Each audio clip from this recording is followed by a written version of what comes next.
What's cracking, everybody? Welcome to the parking lot of the skate park. It's freezing cold outside, and I kind of wanted to skate, but I'm looking around. It's kind of windy outside too. And then I've been thinking about like if I should make this video or if I should not make this video. But after all the Etnies stuff going on and people like hearing about Jocelyn leaving Etnies or getting let go from Etnies, Aurelian getting let go, a bunch of speculation about America, as like my DMs started flowing, people asking me, even homies asking me what's going on, and if I'm still a part of S and all that stuff. So I figured I might as well make the video. It's either this or like an Instagram post, but I feel like I can get my point across much more natural and like how things actually happen through a video. But I wrote for S for 10 years, and that is pretty insane. I feel like that doesn't happen very much anymore.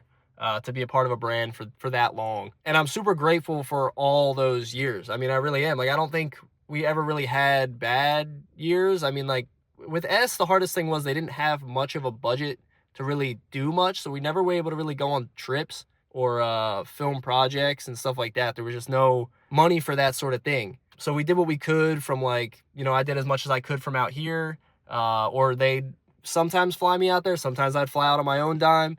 And we'd, you know, make stuff happen in California and try and film whatever we can for social media. Basically just do the best we can to promote S over those last 10 years on a low budget. That's pretty much what we did. And they were all great years, though. Like, even within that 10 years, I mean, there was multiple times my contract was up and needed to get renegotiated.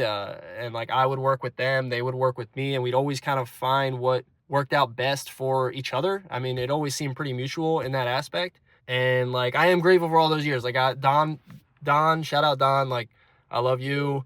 Shout out Kelly. I love you. Like, you guys really hooked it up. I don't really have anything bad to say about those dudes. Don and Kelly are real ones. You know what I mean? Like, I don't think that this is on them at all. They did what they could for me, but it's not really their decision anymore if I ride for the company or not. They can say like how much they see value in me or whatever, or like how much I mean to the company, but at the end of the day, like, Soultech sold, right? Soultech is not Soultech anymore. It's now the Nidecker Group. But the Nidecker Group bought Soultech, so now it's just under new ownership. And this is kind of where things got a little bit weird, I guess I would say. Like, even the whole sale process, like, I didn't even know that was happening.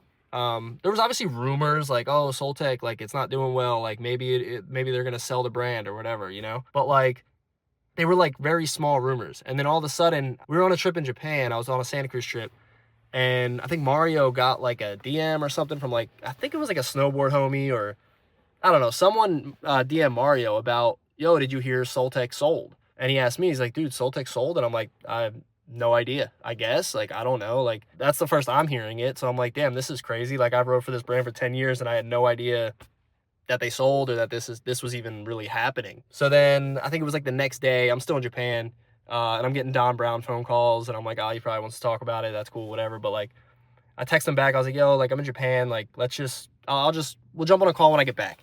So that's what we did. I jumped on a call with Dom once I got back from Japan. He kind of filled me in on everything that was going on with, like, Nidecker, who they were. They're like, you know, they own snowboard companies out of like Switzerland or something like that. But they skate, right? They skate. They know what the deal is. Like, it's going to be good for the brands. They're going to come in. They're going to redo the budgets for each brand, but now we're going to be able to go on trips and to film videos and do these things that we weren't able to do because each brand was going to have, you know, a new individual budget. Like, basically, these dudes were coming in, relieving Pierre, the owner of Soultech, of like all this debt, basically like buying the companies off of him, but now they are in and they have the money to help out the brands. Like, they have the money to then help the brands make videos, make content, and actually like grow the brands. And I'm like, sick. Like, that's cool. Like, that's what we've needed for a long time, was like just backing, you know, like a little bit of funds to do things, go on trips together. Like, as a team, I don't think we ever went on trips together in the 10 years that I was there, like, ever. I think we went on one trip, maybe two trips, and it was like one to Palm Springs way back. Like, I think we were doing like an accelerate, or like, it was like a brown colorway for the accelerate or a tan colorway or something like that. And then we did one to Washington, D.C., where we like stayed at Kelly's family's house. You know what I mean? Like, Kelly has family out there, so we stayed at their house in DC. But like, as far as a trip, like, I drove to DC, you know what I mean? Like, we stayed at his family's house. These were very like low budget homie trips. So I'm hearing this, like, damn, this is sick. Like, these dudes skate, so they get it. We're gonna have better budgets now to like make things happen at S. Like, cool. Like, and Don even said in it, he's like, dude, like, I don't think we're gonna be able to make like adjustments to pay. Like, nobody's gonna get raises or anything. But at the same time, like, they do plan on keeping the team. At least to his understanding, that's what he was understood, that they were gonna try their best to keep the team, you know. But we're gonna have these budgets to do this stuff that we didn't get to do before. So with the Nideckers buying Soultech, that canceled out our contracts basically. So Soultech had to send us like a termination of the current contract, which my contract still had like 6 months left in it. I'm talking to Don on the phone. He's like, dude, we just have to, you know, this is what has to happen because it's not under Soultech anymore. So this contract gets terminated. We're going to send you the new Nidecker contract for the remaining 6 months. And he's like, but that's like, this is how it is across the board for everybody. In 6 months, you know, we'll renegotiate, we'll figure out what the deal is. And I'm like, all right, cool. At this time, it's still like, I'm still getting sold. Like, actually, let me say this first. Also within the Soultech part of it all, I was owed a little bit of money from like royalties and like shoe colorway royalties that I just didn't get paid, I guess, in the past. I think it was like, I'm not gonna say the exact amount, but it was a good amount of money. But with Pierre getting bought out, or Pierre being like in debt, or whatever his situation was, he was sending us like settlements basically, like, hey, like, I know I owe you this much money, but we can only afford to pay you this much money. And it was like half, it was less than half of what that amount was, is what he was saying he could afford to pay us in like this settlement. And while I'm talking to Don about this, again, it's like, we're really sorry about this. This is like not what we wanted to happen, but like, this is all we could do right now. Pierre's been paying out of pocket for the brands for the last few years, like trying to make ends meet, blah, blah, blah. But like, you know, let's just get this all past us and we'll move forward and things will be better, right? That's kind of what I'm getting sold. And the whole time it seems like, I guess I'm not getting sold it, but it seems like I am still a part of this situation. Like, that's what I was understanding. And it didn't seem like, you know, I just still seemed like I was a part of it. Especially because before any of this, like, Don and Kelly both just told me how, like, they always told me how stoked they were on the YouTube stuff. Like, dude, keep doing what you're doing. Like, every time I talk to Kelly, he's like, yo, just keep doing what you're doing, man. You're killing it, you know, whatever. So I in my head, I think I'm doing my job, right? I'm promoting the shoes, skating, kind of like relating with people more through YouTube. Like, that's kind of like, I don't know, it just seems like everything I'm doing it's different for sure, like, than your traditional professional skateboarder,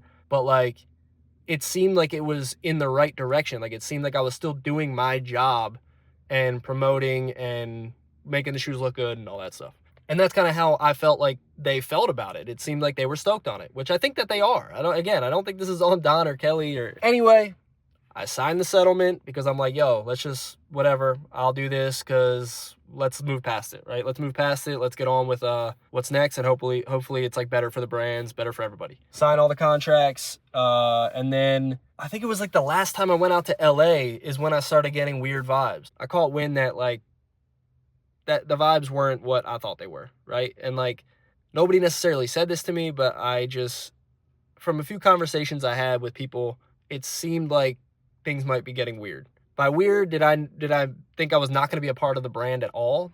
No, I was like, damn, maybe they have to cut my pay. Maybe like things are going to change. I don't know. Like, I really didn't see not being a part of the brand as an option, just because I did feel like I've been doing my job. As I know that's different, but then right this was around Thanksgiving time. Kelly calls me. He's like, yo, dude, we just had the meeting. They were in like Amsterdam or something, like sales meeting. And he's like, they don't want to resign you. I'm like, really?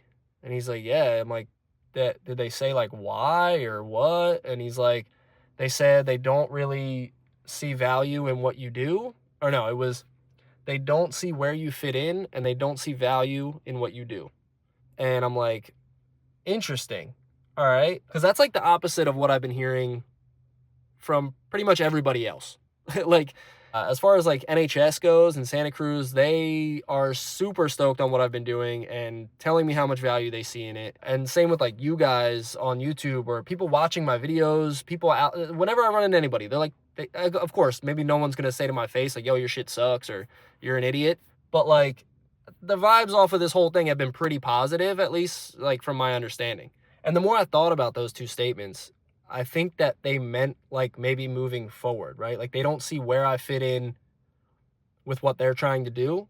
And same with the value. Like, maybe they don't see the value in what I do for what they're trying to accomplish, I guess.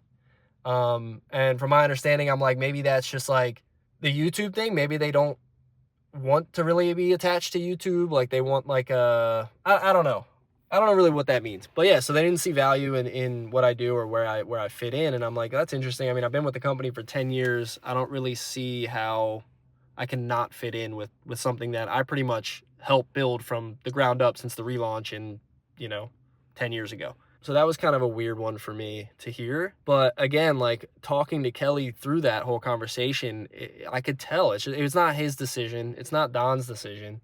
Like maybe they needed to cut budgets. Maybe they wanted to cut my pay or get rid of me so that they can hire newer dudes. I mean, that makes sense. But like at the same time, the team's so small. I'm like, damn, we're really down that bad to like not even negotiate with me, right? Like they didn't even want to negotiate. It was just, you're done. And I'm like, damn, okay. Because, like, there was room for negotiation in this conversation. I expected it already, to be honest. I was, like, expecting to negotiate and work with them. But that was just not even an option. It was, they were just moving on from me. And I'm like, damn, okay. That kind of sucks, But, I mean, I guess it is what it is. And that's the decision they made. And I hope the best for, like, I hope the best for TJ, Wade, Amu, Don and Kelly. Like, I hope this goes in the direction that they hoped it would go in. And hopefully they do get to do those things. They get to go on more trips and make videos and make content and shit. I'm sorry. I'm, like, also sick, which kind of unfortunate. But, yeah, that's pretty much how the whole thing went down. And it's just weird, Like, no room for negotiation. No, like, hey, man, we're going to adjust your pay a little bit. Or no conversations, No, like, hey, we're moving in this direction. We want you to do this, this, and this. Or can you focus more on this, right? Like, can you focus more on filming in the streets? Okay, cool. Can you focus more on this? Or, like, this is the direction we want to go. No conversation. It was just, we don't see where you fit in and we don't see the value in what you do. Boom. Like, that's it. All right, well, fuck. So that's kind of where we're at now. It's all good. I've had about a month now to kind of sit on it and digest this whole thing. And then hearing about the other things going on at Soultech, like with the Jocelyn situation, like that's even a crazier one to me. That dude is an Olympian, first of all. And I know maybe that's not what everybody cares about, right? But he's an Olympian. If you don't care about that, he films fucking like a part every single year that's gnarly as shit, if not more than one part. He's also got 1 million followers on socials. Like, the dude is huge. Like, he's just ridiculous. And the only thing that I can think about with that is, like, they just look at a number. Like, hey, we pay this dude X amount of money. That's too much money. Can't have him anymore. Like, that's the only way that makes sense in my head for the Jocelyn thing. Unless they're going just a completely different direction. Like, maybe they're just done with pro skaters. I don't know. I don't know really at all. But that one blew me away, dude. Even Aurelian, too. Also, same scenario. Olympian, more of a contest skater, I guess, but also still kind of kills in the streets. Like, they're just done with them. I'm like, damn. Those are more shocking than my scenario. That makes me like, holy fuck. But both those dudes will be all good. I mean, I'm going to just keep focusing on what I do here, what I do on my channel, focus on Santa Cruz shit, see what happens, just kind of go with the flow of things. Kind of how I've been my whole career. I kind of just go with the flow, man. I've been through this sort of thing before. Granted, it was a long time ago. But I've been on brands that, either were not doing well or getting sold or all that shit. So, like I said in the beginning of the video, this is nothing on Don, I don't think. This is nothing on Kelly, I don't think. I love those dudes. Like, when I go to California, I'm still going to hit up Kelly to hang out, kick it. He's still my dog. It's just a scenario that's unfortunate. That's all it is. And for a brand that I was with for 10 years, do I wish there was some sort of conversation or negotiation or something that came before this to kind of make us still have that relationship or work together in some way? Yes. But yeah, that's what I wanted to say. I wanted to kind of fill you guys in on what was going on with the Soultech Nidecker scenario, because it is pretty interesting right now. And it'll be interesting to see where it goes, but I think it'll be all right. But as for me, like, what do I do next? I'm just going to keep focusing on my YouTube shit, man. That's, like, what I found the most success in lately. Focusing on YouTube, focusing on my website, and selling a little bit of clothing here and there. As far as shoe goes, am I out there searching for a new shoe sponsor? Not really. The shoe game is so gnarly right now. It's just, especially with, like, Lakai out of business. All these dudes leaving Soultech. are getting let go from Soultech. There is just so many pros without shoe sponsors. It's actually insane. And there's only like 5 brands that are even worth riding for sometimes. Like, to be honest, like there's only 5 brands that would even be worth trying to ride for. And it's just so competitive right now in the shoe world. So it's like, I'm not really going to trip on it too much. I'm going to try to skate shoes that I like. I already kind of eyed up a few shoes that like I just, as a skater, look at and I'm like, damn, that shoe looks dope. So I'm probably going to skate those ones. I also still might skate like S shoes too. I have a ridiculous amount of shoes at my house. So, I mean, if I need a pair of shoes, you might still see me in some S's here and there. I don't like hate the brand. There's no hatred here. It's just like unfortunate. I actually ordered some shoes from a skate shop a few weeks ago and I didn't even think about this, but like obviously the skate shop read the fucking order form and like they wrote on it like, Tom Asta, dude, you're the man. I'm like, fuck, probably shouldn't have done that. Whatever. But I appreciate you guys. Thank you for the continued support on the channel. But yeah, till the next one. Peace, yo.